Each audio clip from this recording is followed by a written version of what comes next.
Okay guys, we're back out here. This is a quick pinion angle video from Mark. Fat's the cat.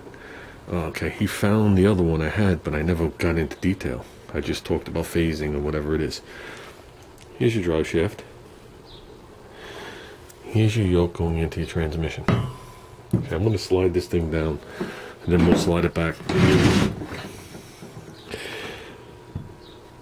Okay, so this is in your transmission. The drive shaft's going to be sitting like this. So you want the cap of your yoke pointing down. Okay, but we're going to flip it as if we're looking at it from the side. So this is the bottom of the car right here. Okay, I can't show you guys it that way, so we have to show it this way. What you're going to do is, on this machined area, you're going to clean it, make sure it's clean, and you're going to get an angle reading across here.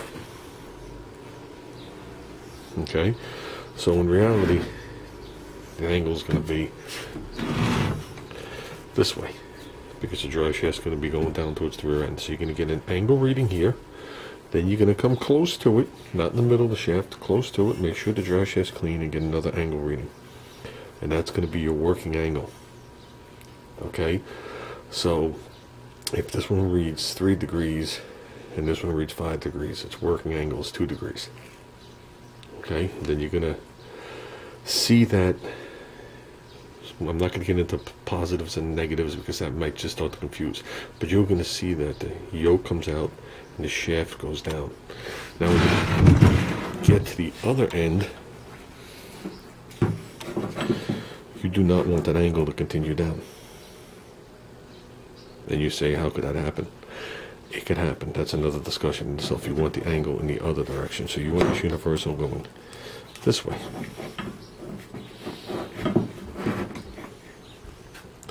Now, on the back, you're going to get the same reading here, and you're going to get the same reading here. Okay, here, I'd like to see around 3 degrees, tightened on the bottom.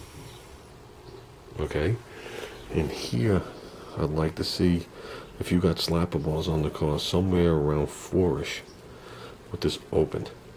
That's the simplest terms, the layman terms I could use. Not that you're not intelligent, but if I get super complicated, it'll be a 30-minute video, and I'll be drawing stuff all over the place. Okay, so you want this angled like this. You want to take this angle and this angle. Okay, this will be a positive. These will actually be double negatives. But the difference between this angle and this angle, you want to roughly 4 degrees. You can go 3 degrees, I wouldn't go any less. When you accelerate and those slapper balls hit, this is going to turn. The rear is also going to move up and down in the car, but this is going to turn, and you're trying to match this angle to this angle. Now, if the rear moves here a couple inches, it's only going to move here a small amount. So this could change 3, 4, 5, 6, 7 degrees. This might only change 1 degree because of the length difference. Okay, it's like using a pry bar. You use a pry bar, move 6 inches, you move the item a quarter of an inch, same thing.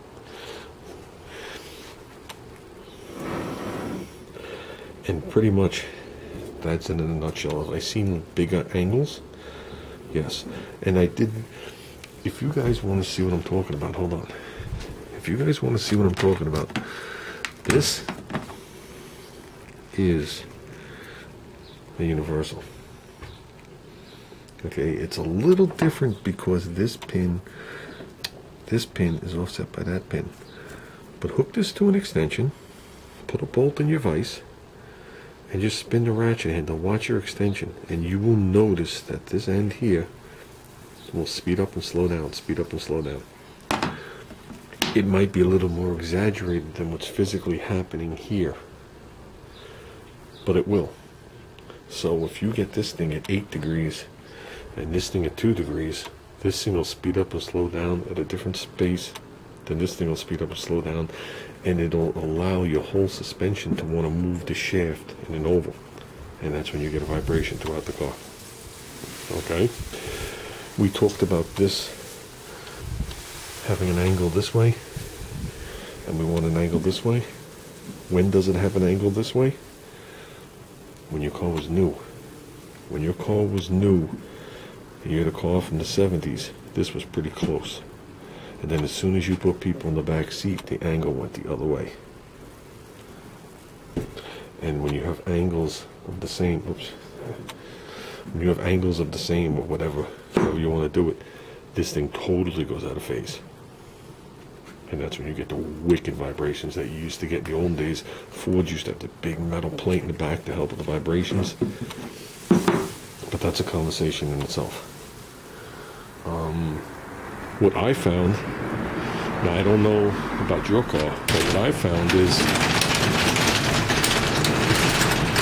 and you can actually try this and put it in the car and see how it is, especially with your car raised up in the back. If you take your rear out of the car and have two blocks on the ground, say they're 6x6s, something so the rear's off the ground, the pinion's off the ground, and you level those blocks front to rear. Okay, so this is, that's your rear axle, the pinion sticking out the front, since I don't have.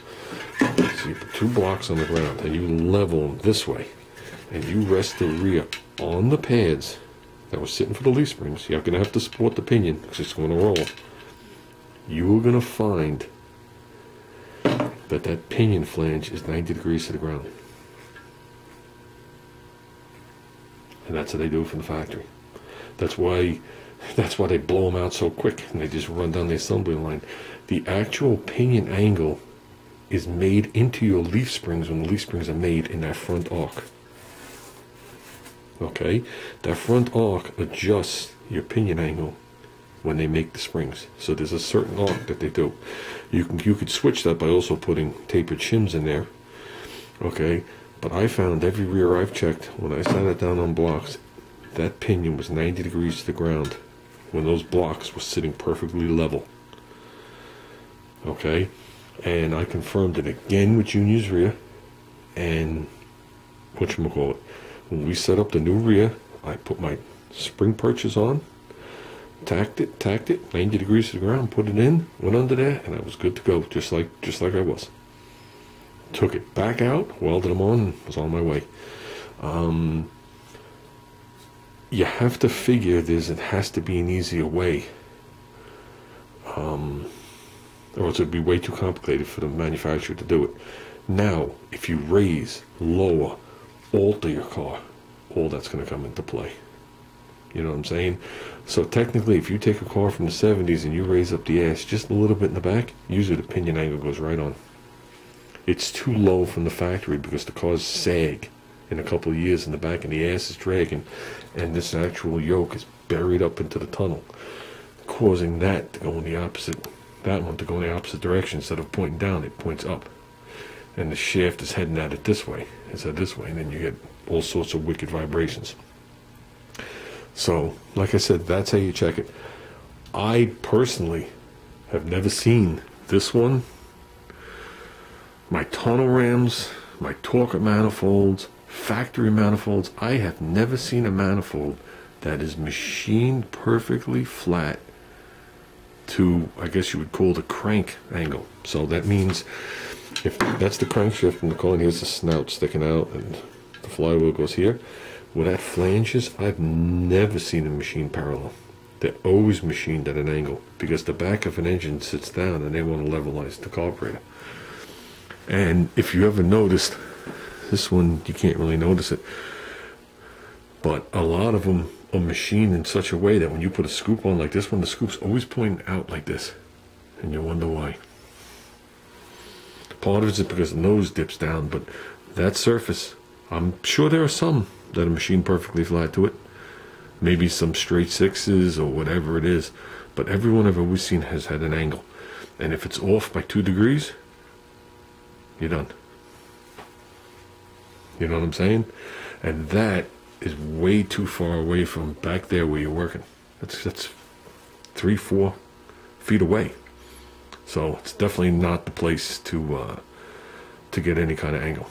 Now obviously your transmission goes straight through, or else the shaft would be on an angle, and obviously your crank goes straight through, but it's the way they have it sitting in the car and the way the intake is machined to compensate for it. I would never use that as an angle.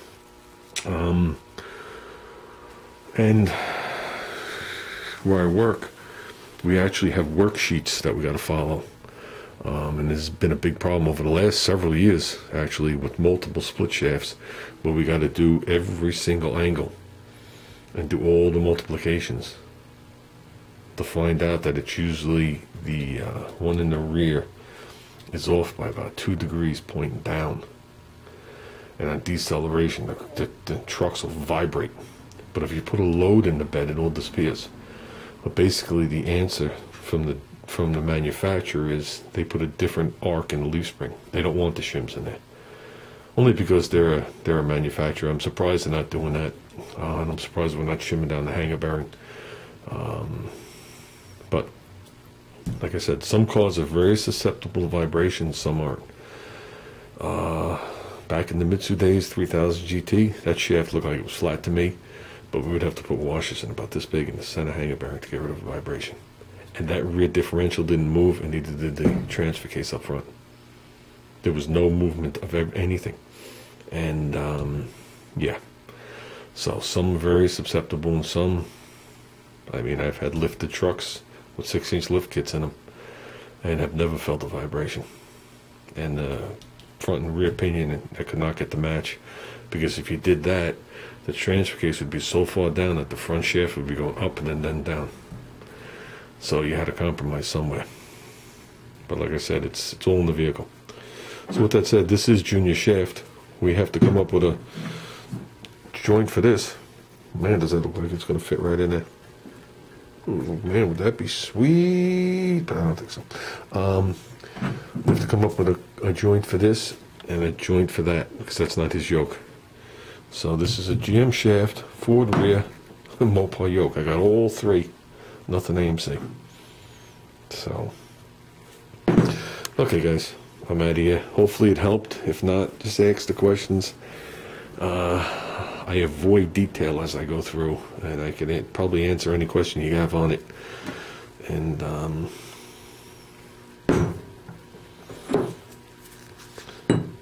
that's a little difference in the size.